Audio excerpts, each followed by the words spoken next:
a beach babe. And I always, totoo po, umiinom po ako ng gin sa tabi ng dagat. So, it's probably the beach layouts that I like the most. Super fun. I have to agree. I love all of the layouts, but then again, I think we'll all have our favorites, and each and every one of your fans there, I'm sure, will have a favorite of their own. Ito ang question ko.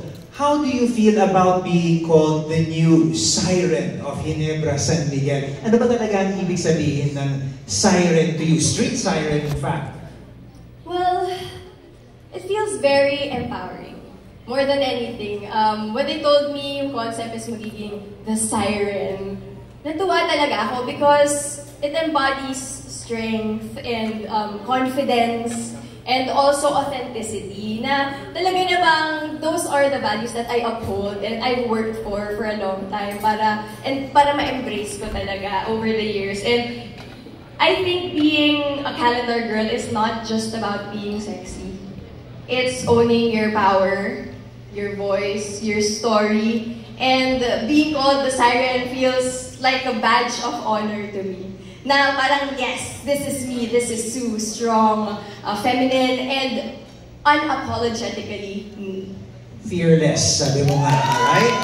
Well said, I have to say, absolutely well said. Alright, so you were we saw it earlier, you were a member of the Ginebra San Miguel family for 6 years as a GSM Blue endorser. I think you embody the spirit, the fun attitude, and we'd love to see you be part of that family, and that relationship has grown. Yes. And here you are, finally crowned and carrying the whole shebang. Deeper talaga.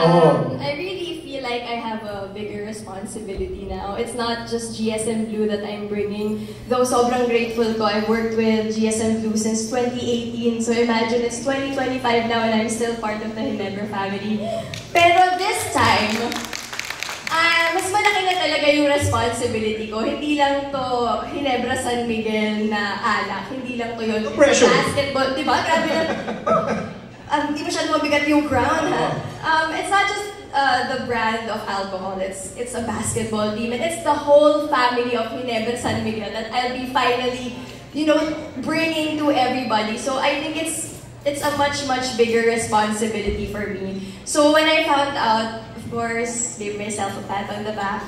And parang sinabi ko na, wow girl, I made it! I made it! Never